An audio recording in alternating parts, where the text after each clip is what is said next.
Welcome into the Morning Glory Show. I am your host, Jake Robertson. Thanks for joining us today. If you are in the chat, I hope you're shit showered and shaved and got some mayo in your cup because today we got a show for you. If you're checking us out for the first time, make sure you go like, comment, subscribe, retweet, all the socials. But today we are joined by another guest, and it's a guest to behold.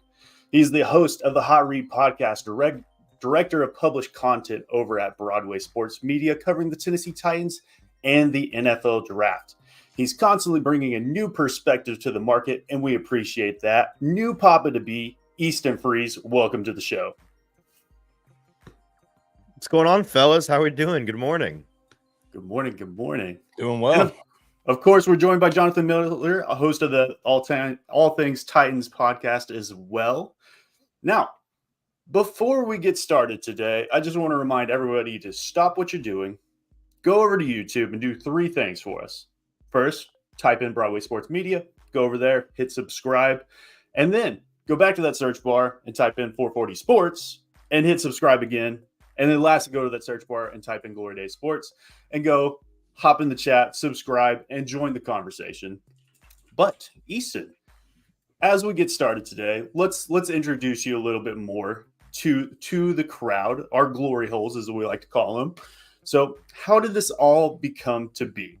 So I believe fandom comes in all shapes and sizes, and we want to know a little bit more about you. We saw Sneed showing off the pipes on the OTP podcast a couple of days ago, and I got to know, how did you go from playing Prince Eric in a rendition of The Little Mermaid over at Brentwood High, where I saw those pipes, and how did you transition into this public platform viewed by hundreds of thousands, if not millions, covering the Tennessee Titans? Sure. I was in high school a pretty well-rounded kid. I enjoyed sports, and I was never athletic enough to participate in high school sports, so I just enjoyed them. And I would play with my friends, and I was big into the arts, and so choir and musicals and musical theater and all those things were my hobbies. And I went to Belmont University for music. I was a music major the first 2 years of college. And then I just decided that music is for me, but music school was not for me. And so I decided to kind of shift gears and kind of just found a calling in sports media. Wanted to go into some form of media because I knew I liked talking. I felt like I was well-spoken. I knew how to write well. And it was kind of like, did I want to do sports? Did I want to do politics? And that was an easy answer for me because I feel like my soul would have been turned black if I had gone into politics. And so I chose the much more fun option. And so that's what I do now. And I really enjoy it. And it's been a blast kind of working my way into a media market and making connections and figuring out the whole thing. And now 3 years later, it's what I do for a living. I love it. Yeah. When I think of just the media market in general that we have for the Tennessee Titans, when I think draft content, I think Justin Mello, obviously Stoney, of course, James Foster, another great one, No Flags Film. I think Zach, when it comes to the cap space, Zach Lyons over at Football and Other F Words. And when I think of just gifted speakers in the space, I think you're number one, in my opinion, as far as just putting your thoughts into words. Yeah. Love the Hot Read. Go check them out, guys. And obviously got JT over there as well. Never miss a show. It's a good show. But obviously we got some news yesterday. The Bills made a huge trade, offloading an aged-out receiver, of course, well past his prime, in Stephon Diggs. Now, Stephon Diggs, he's god-awful. Yeah, It's just me talking myself off the cliff. That is the AFC South. Hell of a man. Yeah. But in your opinion, how much of a needle mover is this for you? And just how does this affect the Houston Texans? I think it's a good move for them. And I think it certainly does move the needle. A lot of folks saw this move and kind of assumed, wow, the Texans now have their new wide receiver one. And that's going a step too far. And that is partially because I think there is a chance that Stephon Diggs is in decline. He certainly was not. He certainly is not the player that he once was. He's not at the peak of his career. He is still a very good player, though. And so I think a big part of that is folks just not recognizing that Nico Collins, very, very good, young, 5 years younger, talented receiver on that team. He is their budding number one X wide receiver. I don't think that's going to change. He had a better year statistically last year than Stephon Diggs did in a worse situation for a receiver with the Texans and on significantly fewer opportunities. And so I think that that's going to be the case with his arrow pointing up, Stephon Diggs' arrow, however sharply you want to say it is, pointing down. As our buddy Stoney in the comments, good morning, Stoney, saying he's Tank Dell insurance. I'm riding with you on this take, Stoney. I think that he is the two in this offense, and he is the guy that they are going to lean on if and when one of their talented receivers goes down this year. And that is a good thing to have. Listen, I love the way that the Texans are pushing all in on their rookie window the next 1 to 3 years with CJ Stroud. They're doing it the way that you're supposed to do it. And they are enabled to do that by the fact that they had such a phenomenal, reassuring first year with CJ Stroud. When a player has such a strong debut, you really don't have any inhibitions to push all the chips in the middle of the table. And it's what they're doing. And so it's a big deal that they added him just because it makes their wide receiver room, both in terms of top end talent and in depth, one of, if not the best in the entire NFL. And so I think it's a good move for them, even though it's not one that's going to necessarily change what they are for the long-term future. As a short-term move, which is what they're focused on right now, it's a positive one. Yeah, I really like the move. I think most Titans fans kind of had the same reaction initially, was like, oh boy, here we go. The Texans are continuing to add insane talent to this team, which, for a lot of people are kind of, not super big on Stephon just because of his recent, trajectory in his career. But I would say that this is still a big move, right? Like he's not completely washed, in my opinion. I think this is going to be a huge piece for CJ Stroud. Adds a big, back end element, like you said, Easton, to their offense. But for me, I don't think it necessarily, as a division rival fan, it doesn't necessarily scare me. I don't think you crown them as Super Bowl champions after this move, which some people were doing. But I do really, really like the move. And I've been kind of praising Nick Caserio for the past, 12 months or so. A lot of people are, giving him a ton of credit, and he deserves it. His front office has done well. But when you land, a generational talent at quarterback by just being at the 2 pick and just selecting him, then, it kind of fixes everything. And that's what I've told Titans fans, is like, the Titans could have a similar rebuild year that the Texans had if Will Levis is the guy. When you pick the quarterback and he is the guy, everything else falls into place. So Stephon Diggs, yeah, I'm a really big fan of the move for them. We'll see. Thank God we have L'Jarius Sneed now. So hopefully those matchups will be fun to watch. I'm sure they will be. And I think you put it in a good way, is they're going all in, and it's very reminiscent to 2020 Titans. What I see on this tape is it reminds me of Baker Mayfield's sophomore year, where they came out in week 1 and they were everybody's off-season's darlings, and the Titans came and kicked them in the face 43-13 and picked off Baker Mayfield 3 times after they acquired Odell in a trade and all that good stuff. But if it's not a progression that you want to see from CJ Stroud in his sophomore year, they do find themselves in a pickle and aging out. I mean, Danico is going to be 34 next season. Stephon Diggs will be 32.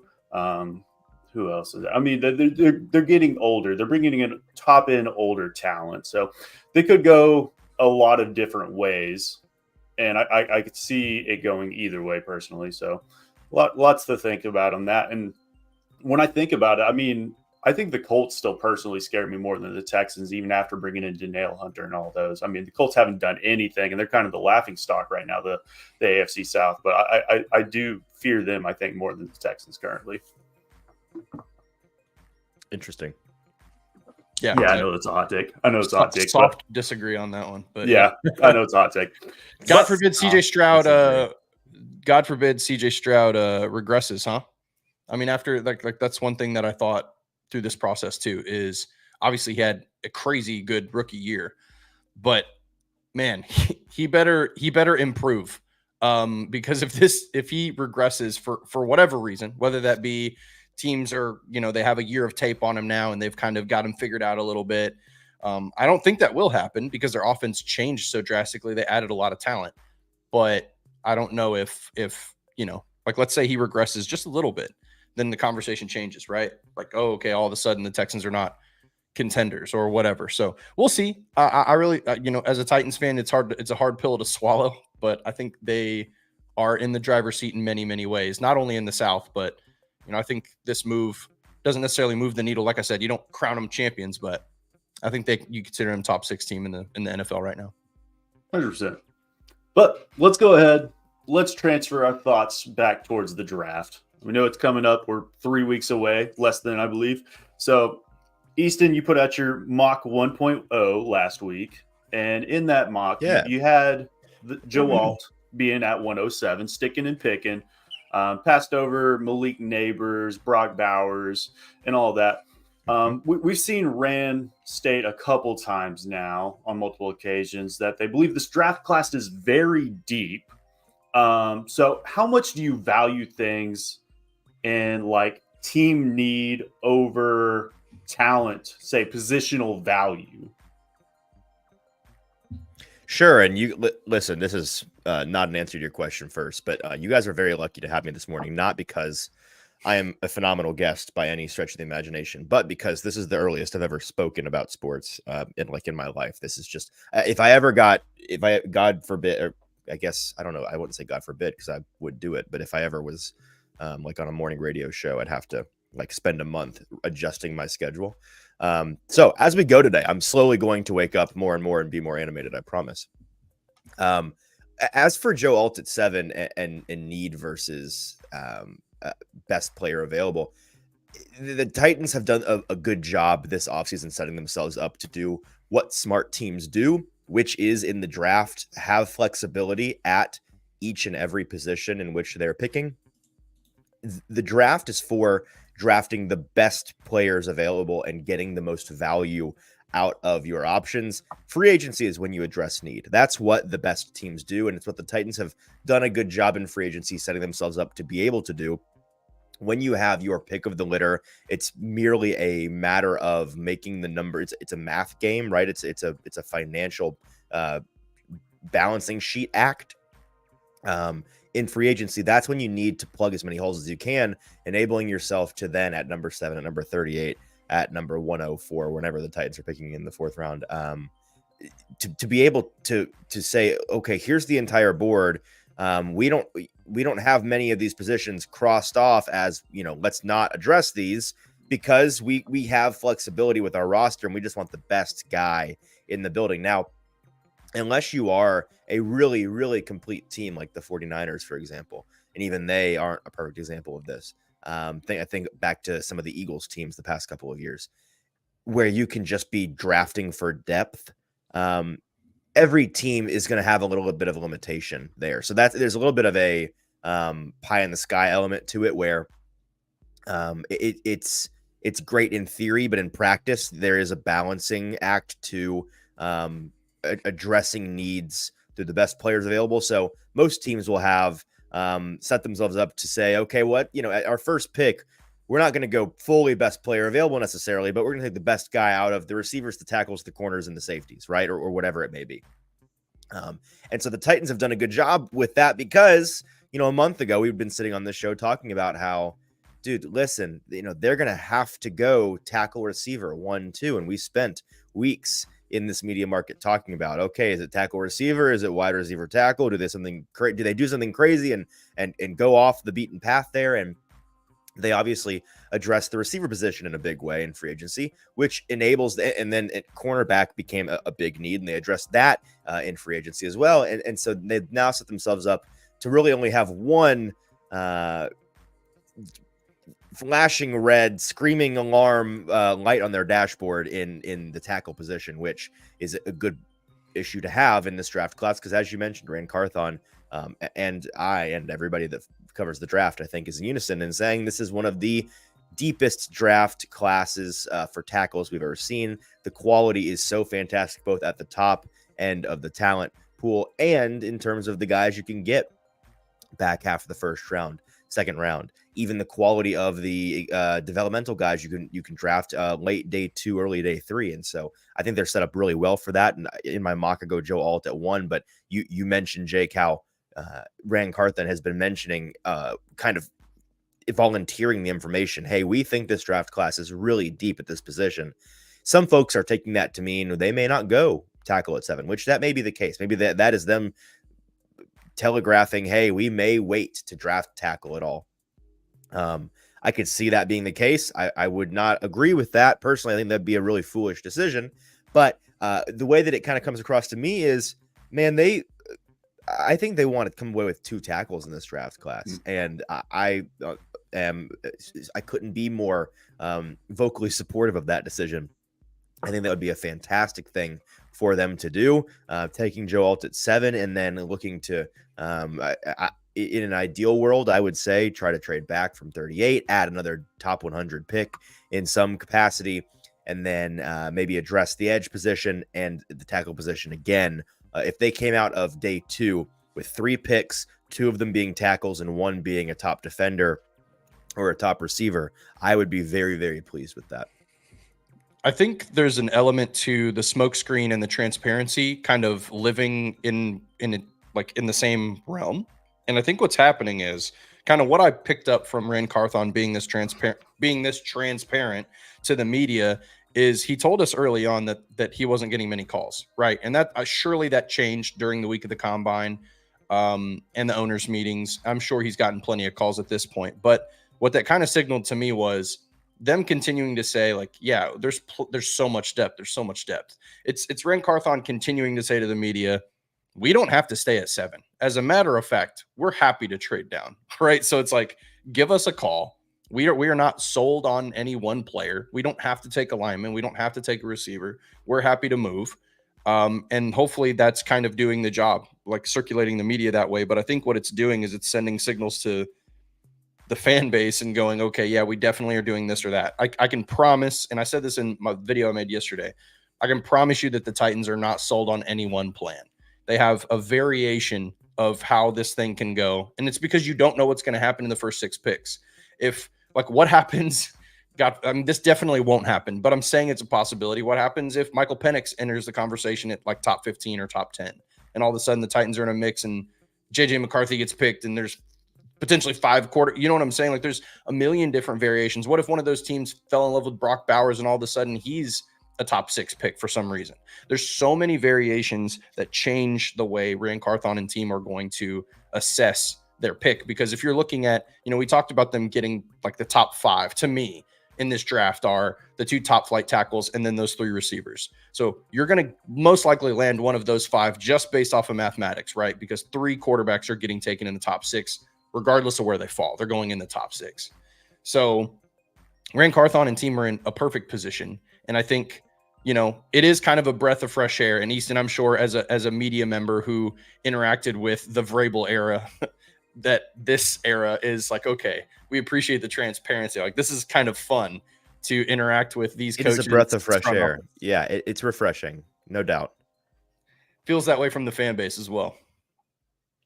I believe it. 100%. Yeah.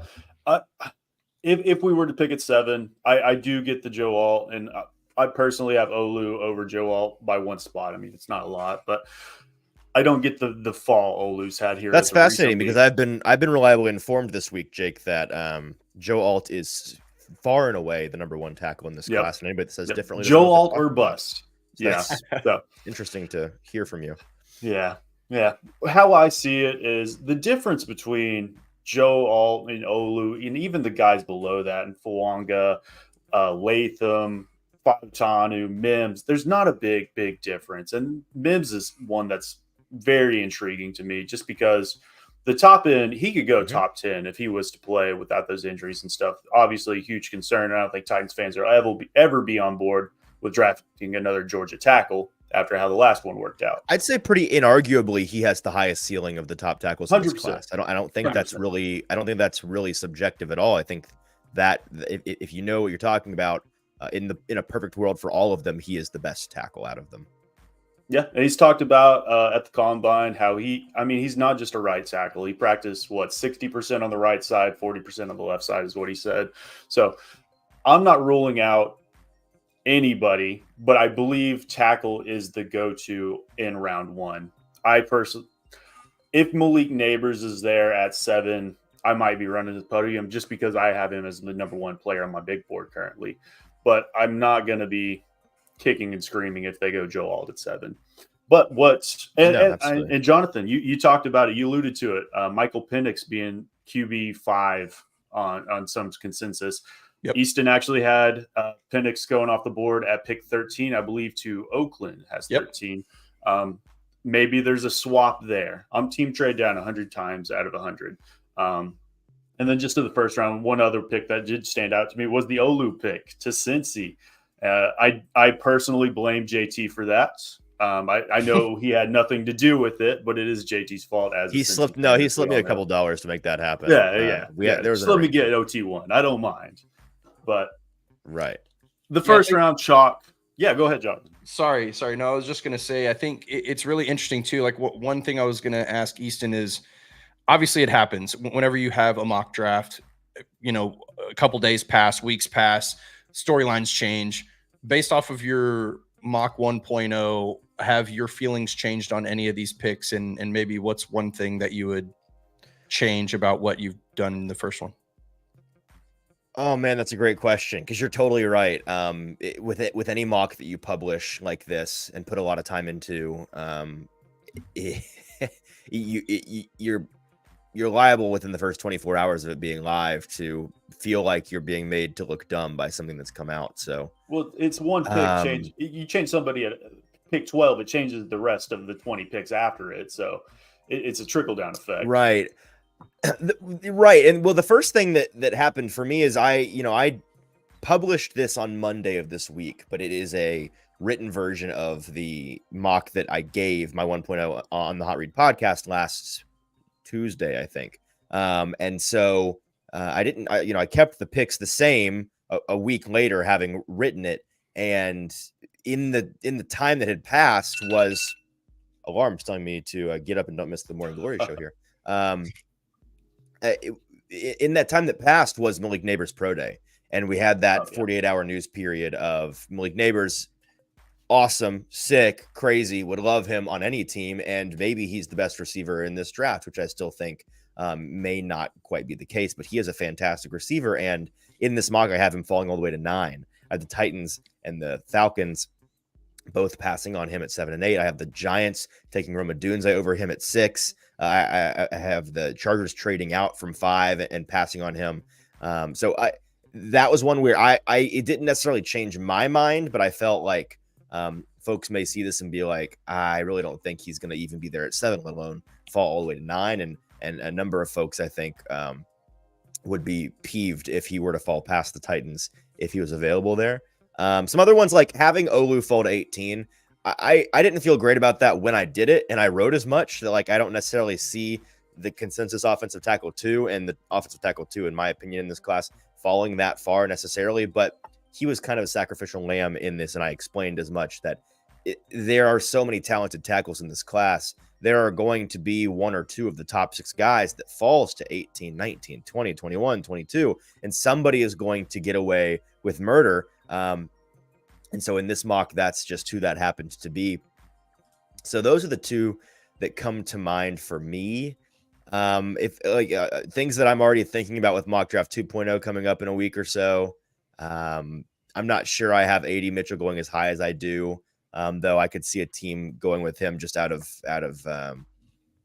desperation a little bit, taking him a little bit earlier off the board than he should. And then some other things that I think I'm going to keep to myself because I got to have something to write about. Yeah, of course.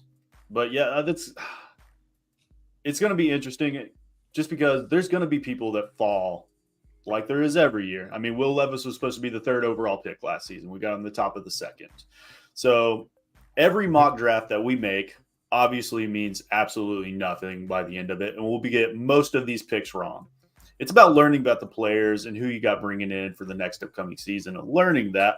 And I mean, I think I got 9 picks out of 32 last season. Not close at all. Not close at all. But I felt good about those. But let's go ahead. Let's transfer to the second round because that's what I found more interesting. That's where we get to see the trade back, which you had the Tides moving from 38 to 51 with Pittsburgh Steelers and picking up that additional third. In the second, we pick up Chris Braswell, edge out of Alabama, second fiddle to Dallas Turner. And then in the third, picking up Javon Baker, which I'm sure we'll have Mike Herndon, who we're having on later today at 2:00. Make sure you can check that out. Doing backflips. That's a very pro Mike Herndon mock right here. Just definitely. So I just want to dive more into that and how important it is for you to pick up another top 100 pick in this draft, and who are some of those guys in the third round range that just get your blood moving. Yeah, man, if I could manifest a single thing for the Titans in this draft, it would be trading for another top 100 pick, whether that comes in a first round trade down or a second round trade down. I am super supportive of taking advantage of what is a really strong class for Tennessee's rebuild of its roster, the way that they are, they find themselves in a team building situation right now. For example, at the fourth pick in this mock draft, I talk about how last year, the Cardinals and former Titans legend Monty Ossenfort, their GM, made a point to trade back consistently, value capital, value options, and value quantity over quality. In this mock, I have them sticking at 4 despite having numerous offers, because there comes a time in any team's rebuild where you have to switch gears and focus on blue chip guys, prioritize quality over quantity. I think the Titans are not quite to that point yet in terms of building out the meat of this roster, and they just need dudes. They need guys. They need dart throws. So I would like for them to strike a deal with somebody and move back. Now, if I had my druthers, it would be moving back in the second as opposed to the first, just because I do like the idea of getting a top 7 blue chip player. And I am not super fond of the guys that, in terms of the consensus mock draft board right now, where the board looks when you get to 38 overall. It's kind of a dead zone for me, and in my opinion, for the Titans, that is. There's a couple of players available at positions they don't quite need as badly, and so I'd like for them to move back. And in this mock, I had them trading with the Steelers, moving back to 51 and 84, giving up a 7th rounder and number 38. So I went with Chris Braswell at 51, who's an edge out of Alabama. And, based on the current construction of the Titans roster, it's difficult not to mock a defender to them with one of their day 2 picks in this mock when they have 2 of them. Offensive players, I think, are going to dominate the first round. I think the meat of the second round is going to be on defense. You got Harold Landry back on this team.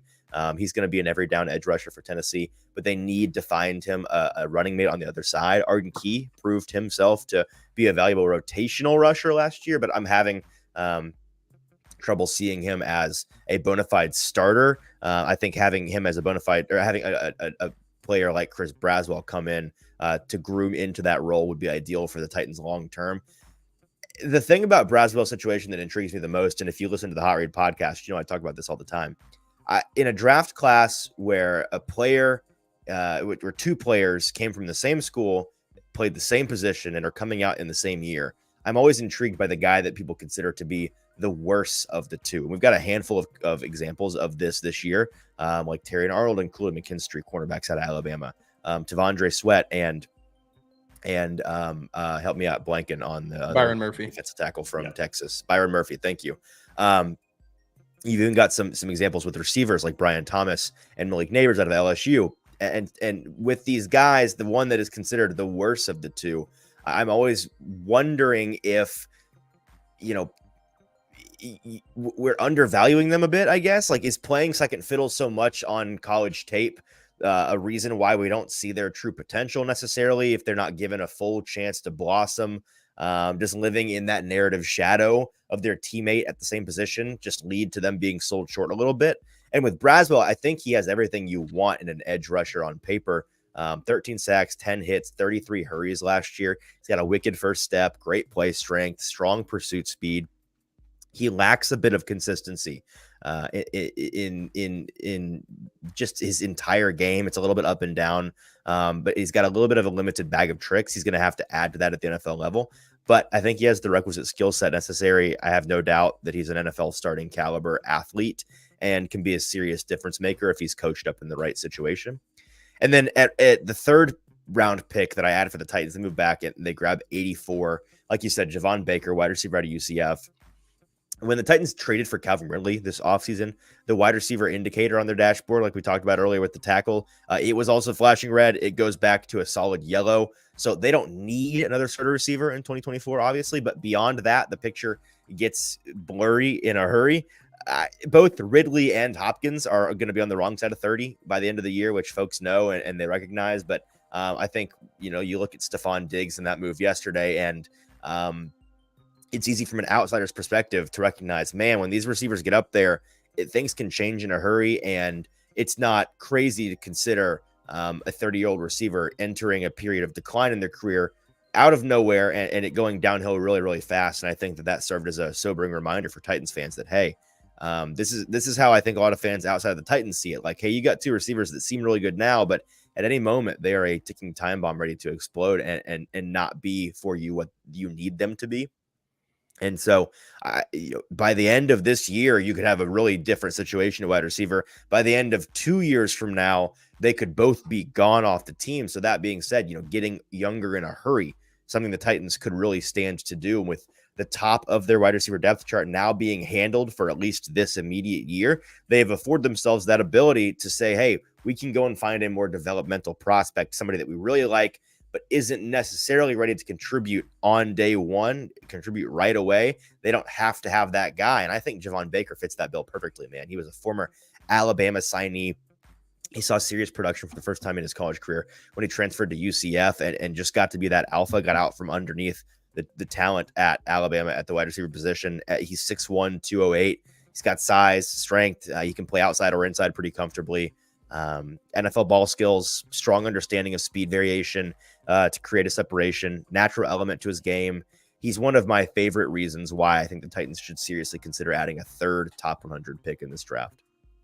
I agree. Kind of feels like this year's George Pickens, doesn't he? Like just in terms of like how he's kind of getting written off a little bit. Obviously different situations. George Pickens was hurt and had that issue, but I think that there's a handful of receivers that are falling in line before Javon Baker, but some of the projections for Baker are laughable. Like he is not a 109th ranked prospect in this draft. I think he's much better than that, but I do agree with you. I think if the Titans, he won't be there at pick 106. In other words, I think the Titans would have to add a third round pick in this draft. And I think it almost seems like Titans Twitter is starting to come together on this idea of, okay, we need a third round pick, and trading down, whether that's pick 7 or 38, probably needs to happen. But I really like the idea of trading down on 38. There's a couple of guys there though that seem pretty interesting. And I think edge is definitely where I would go with the second round pick as well. Maybe like a Darius Robinson, if someone like him slides, one of the premier nose tackles, if one of those guys happens to slide to 38, then that might be a consideration as well. So, but yeah, as far as this mock, this is literally, you just drafted all of my guys, like all of the dudes that I'm really, really high on. So I like, heck yeah, I did it for you, John. Man, I know you did. Cedric Gray is also another really, really great talent that I think is kind of another guy that's kind of fallen under the radar because of the top two guys are getting talked about the most. But to me, Cedric Gray could be considered like linebacker 3, linebacker 4. Talk about that pick a little bit. Sure. I went with Cedric Gray out of North Carolina with the Titans' 4th pick in this draft. The linebacker position is a glaring hole for them, and I'm not quite sure how they're going to address it. At the owners' meetings last week, the team brass made it pretty clear that we should start including linebackers in our mock drafts because they are looking at that group, and they kind of reiterated that. Ran Carthon did at his press conference earlier this week. So here we are, and I think that they are likely to take a linebacker or two. I just don't know whether or not they're going to try to spend some of their top capital on it. So unless they plan on using one of their top 75 picks on one of the very few immediate impact guys in this class, of which I'm not even necessarily super I like a Peyton Wilson. I'm not crazy about Edge Cooper.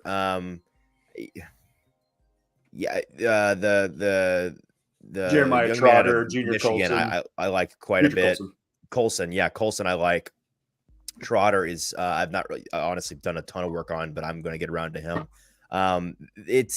It's nice, but it's not something that I would spend 38 overall on, certainly, and it's not something that I'd even necessarily be inclined to spend a third round pick if they ended up finding one. But that being said, I think it's going to be a position where they're likely to begin 2024 with a serious weakness at the position.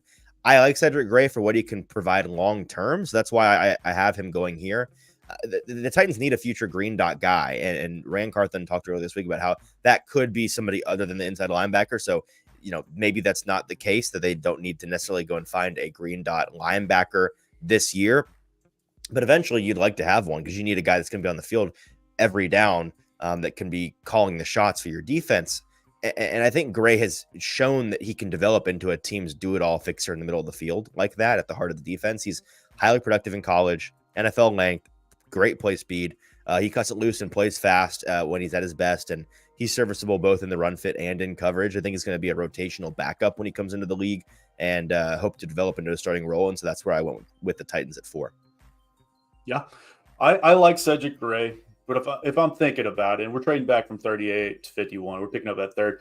I really do like those big three being Peyton Wilson, Junior Colson, Jeremiah Trotter.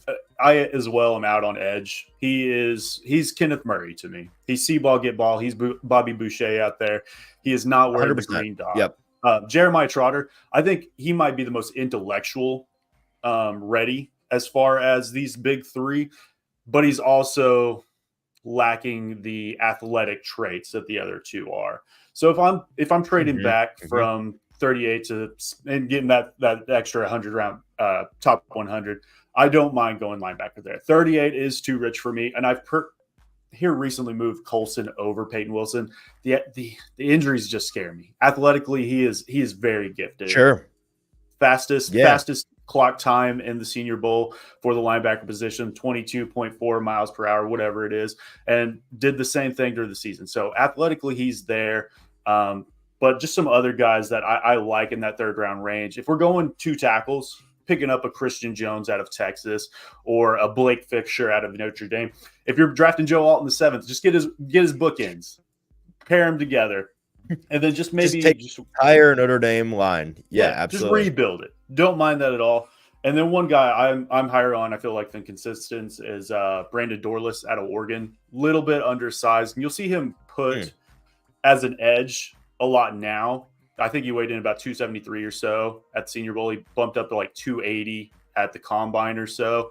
So take that as what you will. He did play interior defensive line for Oregon. Very, very good one gap shooter as far as interior goes. And if I'm looking for that Danico Autry replacement, I think he has that inside-outside versatility, and I think he can almost be a day one starter for you. And if anything, a rotational pass rusher on the inside. Pair him up with a Arden Key, and we're flying. So I don't mind that at all. But let's go ahead. We're running out of time. So we're going to hop into some over-unders here. So on the Hot Read podcast during the season, you guys do a great job of doing your bets of the week. And if anybody's paying attention over there. Degenerates over here at the Hot Read podcast. Oh, yeah. Oh, yeah. And that reminds me, if you guys are watching live, head over to Zen Sports /Glory. Give us a little kickback. I forget I'm sponsored over there by them just because I'm not in Nashville. I'm not in Tennessee, so I can't use it, but we'll donate it somewhere. But we got a couple of them for us. And before the draft, obviously, this is going to change a lot.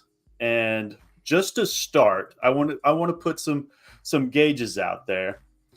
Does Will Levis throw for 4,000 plus yards, becoming the first quarterback since moving to Nashville to do it, since Warren Moon did it twice? So the thought behind this is, last season, you take out the last Houston game where he threw like 6 passes before going down to injury. You average out those 8 starts. It comes to about 224 yards per game, which puts him just over 3,800 yards for the season if you average that out between the 17-game season. So now, does Will Levis stay healthy for that 17 games? That's a question all in itself. But does pairing him with a Brian and Bill Callahan and bringing in a Calvin Ridley add and equate to another 11 plus yards per game averaged out? I think it does. It obviously requires him to be healthy all year long. You look at the recent past with Brian Callahan's offenses in Cincinnati, the 2 years that they had Joe Burrow fully healthy, he was north of 4,400 yards, had 4,600 yards in 2021. So cleared that bar really, really comfortably. I don't think it's going to be that kind of year for Will Levis, but for him to, average a little bit more than he did last year per game, I think they're going to be throwing the ball around the yard more. I think if he's healthy all year round, he's going to get to 4,000 for better or for worse. Yeah, I agree. I think he's going to be north of 4,000. I think we're probably going to, I don't know, Titans fans we're not going to know what to do with ourselves. Like, this is going to be a very different offense than what we've seen in the past 2 decades, maybe ever. Not your father's football team. Right. A very, very different look, which is why I think that's probably the most exciting element to this entire offseason is that, we got a very necessary shake of the Etch-a-Sketch here, get a clear board. So, yeah, I think Will Levis, he shows it all. Like that arm, the throw that he shared on Instagram yesterday, it's just a reminder like, hey, this is a very different quarterback than what the Titans are used to seeing. And I think that he's going to take that next step and surely be north of 4,000. Just a side note, and this is something I didn't have in the docs. Where do we rank Will Levis in these 4 starting quarterbacks for the AFC South? Personally, I'm not ready to crown him. I love Will Levis, but even coming into last year's draft, I was high on him in consensus, but I still had Anthony Richard over him, and I still think if he stays healthy, I'd probably keep it that way. So I think Will Levis still might be QB4 in the AFC South, question mark? I think he is. Yeah. Until he shows you more, right? Like, I think him and Anthony Richardson are kind of in the same boat, but I think what we saw from Richardson in a much smaller sample size was, like the ceiling was pretty high on what he was going to potentially be able to do. So we'll see. I think the AFC South, this is the most interesting quarterback carousel that the AFC South has had in a very, very long time. It's never been this robust. Yeah. And, Trevor Lawrence, he's kind of going into like a career year himself, right? Like, he has to show that he can take that next step also. Like, he hasn't really been able to throw the ball as efficiently as I guess some might have projected him to. And so, yeah, I think, they're all kind of in the same. I'm fine with Will Levis being 4th. But to me, Will Levis and Anthony Richardson are like 1A, 1B and kind of in the same spot. And I think CJ Stroud is clearly in the leading position. And I guess Trevor Lawrence, just from seniority and what he's done so far, has, put him at 2nd. But yeah, we'll see. It's going to be a big shakeup year for the AFC South. Yeah, it's not the FanDuel 32nd ranked quarterback in the NFL. No. And anytime you rank players, and it's the draft in general, guys like I personally have Chop Robinson edge 1 with Jared Verse 2 and Dallas Turner as 3. So people immediately are like, oh, you're super low on Dallas Turner. No, I literally have them back to back to back in my rankings as all middle first round picks. Doesn't mean I hate them. Right. It just means they're close. So there's context that always goes into that. But we'll go ahead and move into our next one. Offensive line obviously is going to be the talk all offseason, and as already, it's going to continue to be that way. So the line I have set here is 45 total sacks given up. So in 2023, they gave up 64 sacks. 2022, they gave up 49 sacks. And basing that off just kind of league average, because we don't have to be good. I just don't want us to be bad. So the Browns ranked 16th last season with Bill Callahan, and even the injuries that they sustained throughout their season, it averaged out to about 45 exact, which is about that median. So do we believe that the Titans will be better than average or below average with that 45 marker? This one's tough. It's an improvement from last year for sure, right? Like, it's got to be better there. So maybe it can't be worse. You could be the Giants, I guess, but I agree. But also, I spent all of last summer saying it can't get worse, and then watch what happens. So you never know. Can't be worse than Dennis Daly. Got less worse. Exactly. So you would imagine, you hope that Bill Callahan changes that math for you. That there's a floor implemented there. So I guess I'll say they're slightly below average, but I wouldn't put my money on it at all. I'd put $0.00 on it. Agreed. Yeah. I mean, I would take what's the line? It was 64 sacks last year. What is it? 45. 45 is the line. I agree with Easton. I wouldn't bet on it, but if I had to take an over under, it's probably going to be the over, right? I think it's better than it. We're certainly the line should improve holistically as compared to last year, but I don't think it's going to be. It's not something I would bet on. It's too volatile. I mean, even personally, if they get the Joe Wall, the Olu Fashanu in the first round, I still think it's an over. I think it's still probably 50 plus, just because rookies at tackle take time to develop. Even if they are as pro ready as you can be, it takes time. Even with like Penei Sewell and these generational prospects, obviously these guys coming out this year are a lot better than the Paris Johnsons, even the Peter Skoronskis of last year. So I do think even in bringing in a Bill Callahan, it's still going to take time. And I think it'll be probably real bad in the beginning, and it could progress throughout the season and be good down the stretch maybe. But I still think that over, I'm thinking probably 50 plus still. So overall, I think we're all in agreement. It's probably slightly below average, but room to grow, room to be optimistic. And we're not going to give up 64 sacks, fingers crossed again. So lastly, my last one we got for us is passing touchdowns allowed. So I've set this line at 20 passing touchdowns allowed, which is what they gave up last season. So the Titans surprisingly only allowed the 5th most passing touchdowns, tied with San Francisco last season. And we're only 2 out from being first in the NFL. So now we can contribute that to us being behind the entire time, and teams don't need to pass on us. But we do bring in Denard Wilson, of course. We bring in Cheeto. We bring in a guy that didn't allow a touchdown last season into L'Jarius Sneed, and pair him with a guy that didn't allow a touchdown last season and Roger McCreary in the slot. So all the talk's going to be on the secondary this season, but is it recreatable even if the Titans are more competitive like we were all hoping? I think it's more competitive. I think it is. So sorry, repeat the exact question one more time because I was half tuned out for a second. 20 passing touchdowns allowed on the season. Okay, thank you. It's just totally blank for a minute. I think that the answer is I'm gonna cheat again and see. No, and I can start us off because I'm pounding the under on that. Pounding the under. I think it's really okay. Yeah, I'm definitely tell me why. So because I don't know. Tell me why. So you're talking about 20. You're talking about 20 total. You're talking about passing touchdowns, right? Correct. Right. Yeah. So we were 2nd worst in the league last year. No, right? We were 5th best. 5th best in total. Maybe I'm misunderstanding the question as well. So we allowed 20 touchdowns, which was 5th best passing touchdowns. This is defensively. Correct. That's what StatViews told me.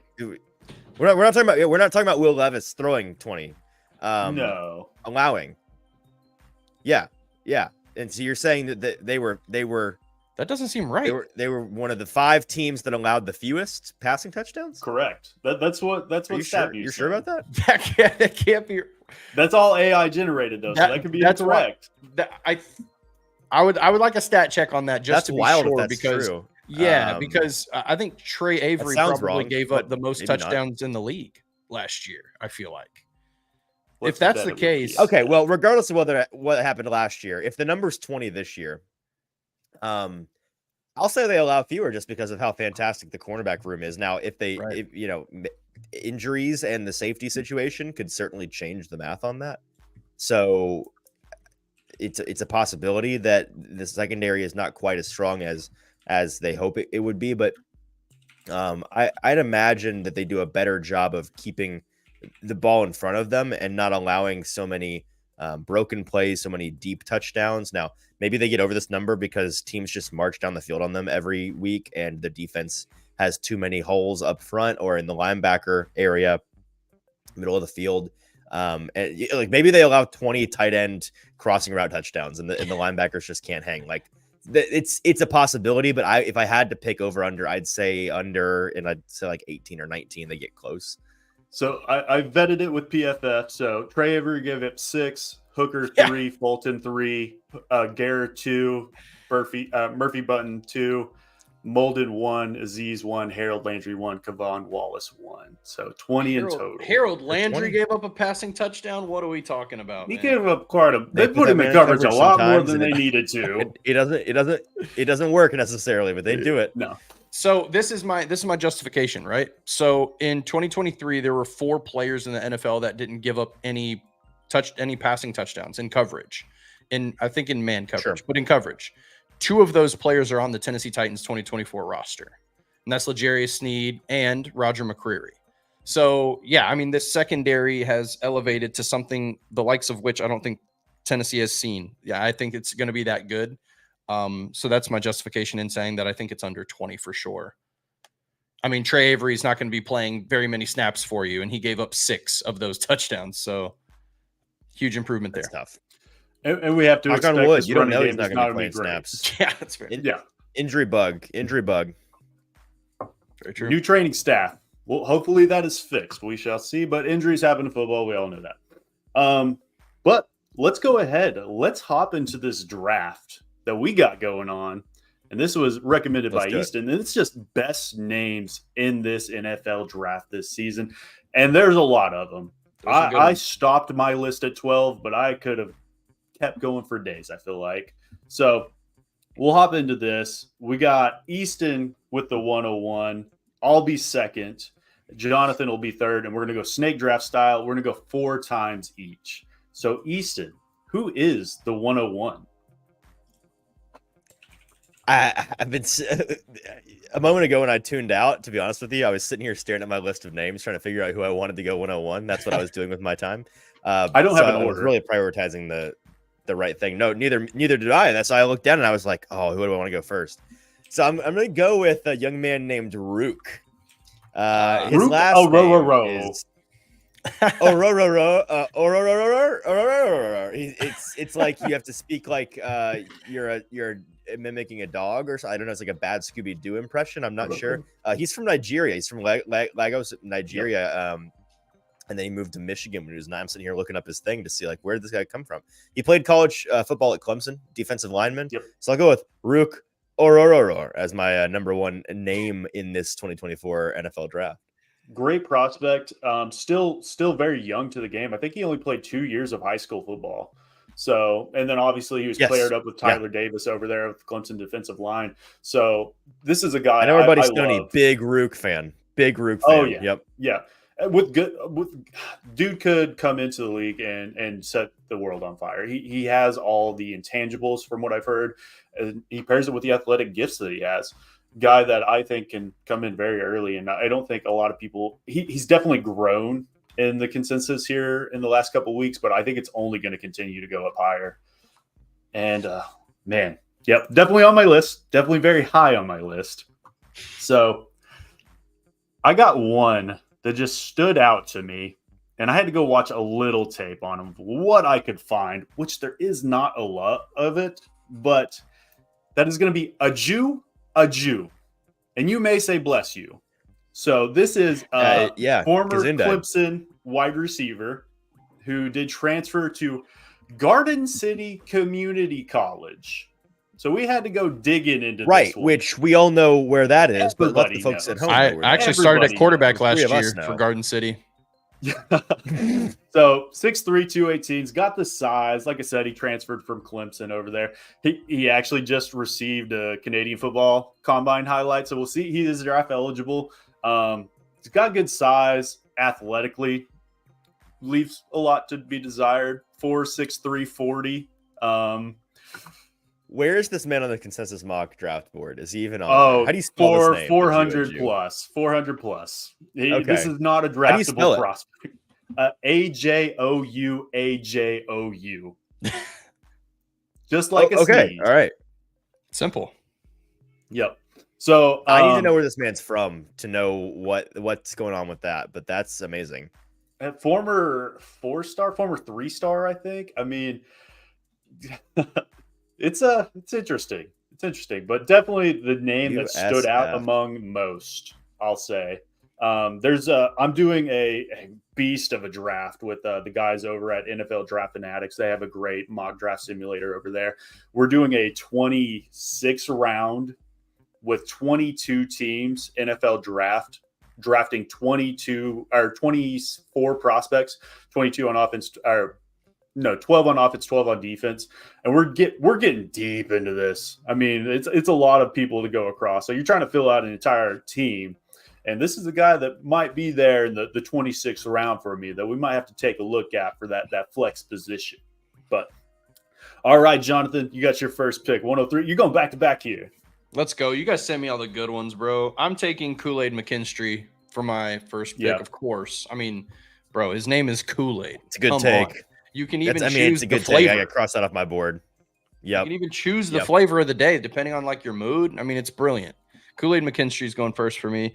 The second one is interesting because, by the way, hang on real quick, Jonathan. The underrated element to Kool-Aid McKinstry's name is that he has 4 capital letters in there, and it's not all that long. That's which I find interesting. Yeah, he does. Would the initials be KAMK? I like that. I know that's technically not how the initials would go, but that's how I would go if I was Kool-Aid McKinstry. KAMK. That's me. I like that. You can almost spell another name with his acronyms. That's crazy. Exactly. And he's easily the best player out of all these names as well, like arguably, right? So I think that's pretty good.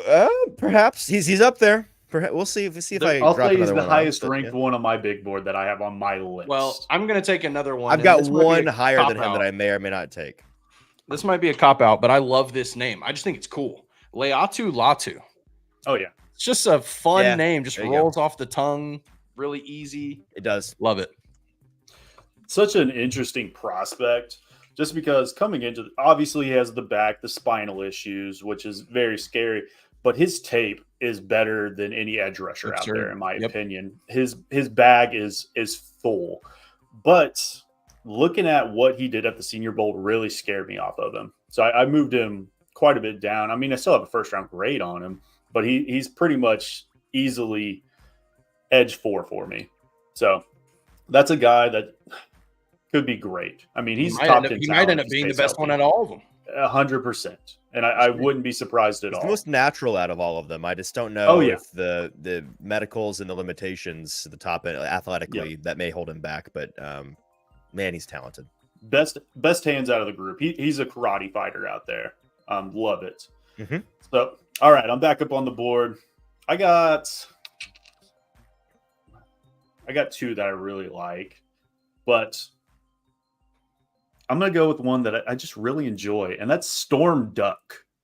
Storm Duck out of Louisville. That's not real. Yeah. Storm Duck out of Louisville. It is real, and I have him on my board. He will be drafted, in my opinion. 6 foot, 200 pounds, 4'4", 240. He's got, as far as just pure coverage skills, he is up there. He's a good coverage man. He is a liability in the run game, though. He does not want to hit. He does not want to hit. Duck is. Let's ride. Yes, I love it, Stone. Yeah, good coverage guy. Majority of the time, there are some lapses where you're like, "What the fuck are you doing, man? Well, you're not even near your guy." But majority of the time, he's a very, very good defender, and I do like Storm Duck. So we're going Storm Duck in the second round, and back up to you, Stoney. You got Easton. You got back-to-back picks. Storm Duck. All right, oh man, you put me in a bad position having to follow amazing. Storm Duck. That's crazy. I'm gonna go more mainstream here, and I gotta pick 2 of these 3 guys. I'm picking between 3 known commodities at the tackle position. I think I'll start with one of them. I think I'll start with you know what? I'll go with a guy that everybody knows. And, a moment ago, Jonathan, you said you're taking the highest graded guy on this board. I'd say that this is the highest graded guy on our board. Olu Fashanu, Olu's not actually the first name. That's just an abbreviated form of Olumuyiwa Fashanu. which is fun to say, difficult to say, and I think a fantastic name for this. So Olumoyinka Fashanu is my number 2 pick, and then with number 3, picking between 2 day 2 tackles here, I'm gonna go with Kieran Amagaji because it's fun to say. Yeah. It sounds like Tamagotchi. If you're a kid, had Tamagotchi as a kid. This is and you Amagachi, pronounced it immaculately. Yeah, that was good. A different kind of toy for you on the offensive line. So Kieran Amagaji, Olumoyinka Fashanu are my back-to-back picks. A couple of bookend tackles for my all-name team. Love the name, hate the player. He is just all over the board, in my opinion. Interesting take. All right, fair enough. Well, you know what? This is not the skills board. No, it is not. It is not. One of the best names out there. 100%. So you can't drop Storm Duck in the chat and then give me a hard time. He's a Which, better by the way, prospect than his Storm real Duck. name is You want me to Chandler give some Duck. critiques on Okay? Storm Duck? His real name Chandler? is that his actual Chandler name? Chandler Duck. Okay, I so you need- cheated Okay. a little bit. You know what? When you put out your Yeah. I'll I'll put an asterisk. you pander to the people. You Yep. better put Chandler Storm Chandler Storm Duck. Yeah. Okay. because that's an important differentiator, and you don't get to just claim. We'll put Olu, and then we'll put the parentheses, the crazy. rest. Storm. That is his government name. Don't you dare, Olumoyinka. Full deal. I like he's man. applying for a passport. I need that thing in writing. Okay. Oh, man. Let's see. Okay. So I'm back up with, oh, man, we still got a whole nother round. Oh, there's one that I just really like that is way, I could do way 5 or down 6 board. rounds. I have so many. I names on could, this. but there's so many names that nobody's going to know. And really, if I'm looking at my board, there's a lot. We're just going to start with one. I've gone the funny route. We'll go with one where I when I see that name, I'm like, that guy's a dog. I don't need to watch the tape. Let's Tip Ryman, Illinois tight end, great he was better athlete testing than I thought he was going to be, but he can block. He can pass catch as well. Probably going to be in their 6th, 7th round. If we're looking at the Titans specifically, Wesco is going to be gone. You're bringing in Josh Wiley and Chick. You got to have a blocker. I think Tip can be that dude. So, and then like Stoney says in the chat, give me just the tip. So we're going to Tip Ryman in the 3rd.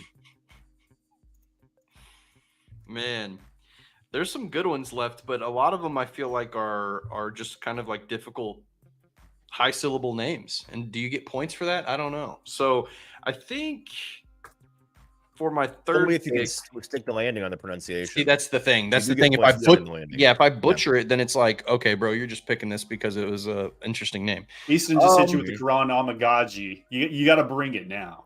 That is very true. You have to say it correctly, or else you don't get to claim it. Yeah. That's fair. That's fair. All right. For the 3rd pick, then I'm going to go with, here we go. Nehemiah Pritchett. Penn I just State think- corner. I Dig just it. think, good player, Dig it. cool, solid name, and I can pronounce it, which is the big thing, right? There's a couple of other ones for my last pick as I round this out.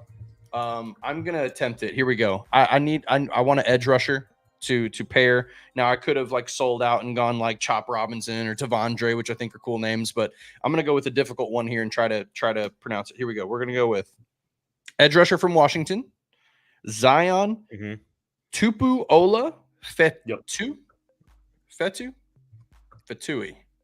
We'll say that's right because I honestly don't know. Not sure. Tupu Ola Fatu? We'll go with it. It sounds right. Sure. Love it. Yeah. I'm pretty sure I just butchered how to spell it. I'll tell you that. I got you on the spelling if you need it. No, we'll go back. Awesome. So we got the Zupu. Yeah. Okay. So I got my He said last awesome. pick. So we got the Zupu, Tupu, something. Okay. So there's 3 I'm really debating upon here. And I'll say I haven't watched any of their tape. I was going back in and I was like, that's a funny name. That's a funny name. I like that. So, oh man, it's hard. So I'm going to go with Ryan Tannehill.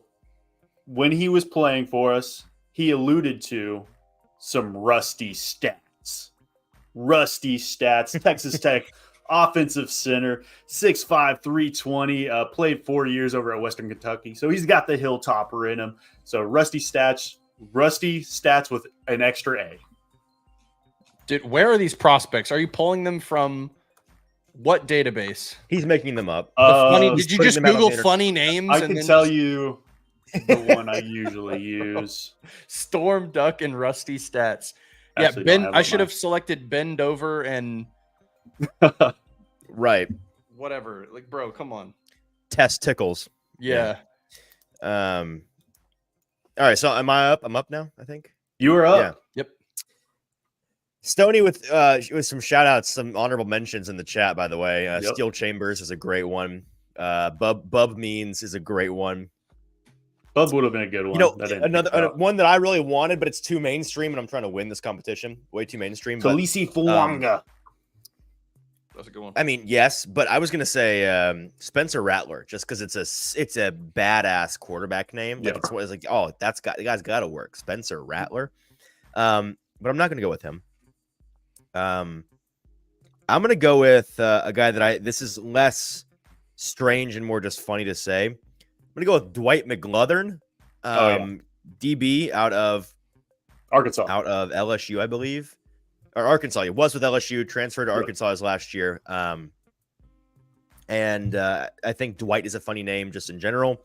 And then McLuthern is like McGovern, but if you're Mike Tyson and you have a lisp and you can't quite pronounce it, so Dwight McLuthern is who I will go with my fourth and final pick. Big McLovin vibes, in my opinion. Kind of sounds like you're getting something stuck in your throat. McLovin. Yeah. All right. It's like, are you okay? Do you need a drink? Yeah. No. Well, that wraps it up. I'm not gonna throw up the prompts just because I didn't spell any of these right. I can guarantee you that. So Easton's got Rook Orororo, and then Olu Fashanu. Insert rest of his first name there. Karan Amagaji, and then Dwight McGovern. Jonathan went Kool-Aid McKinstry, Layatu Latu. Who did you have in the third? Nehemiah Pritchett. Yep. Nehemiah Pritchett, yeah. Zion Tupai. And then I went Aju. Zion from Washington. Duck. Yeah, exactly. Yeah. Tip Ryman and Rusty Stats. So that's going to do it for us today, guys. We got a little over 300 in the chat. Make sure you guys go like, comment, subscribe. Head over to the Hot Read Podcast and subscribe over on 440 Sports and at Broadway Sports Media. But we'll be back later today at 2 p.m. Central Time with Mike Herndon as well, doing a whole nother podcast covering a whole bunch more topics. So hop on there with me, Jonathan, awesome Mike. Stuff. We appreciate Easton joining us today. We'd love to have you on again, of course.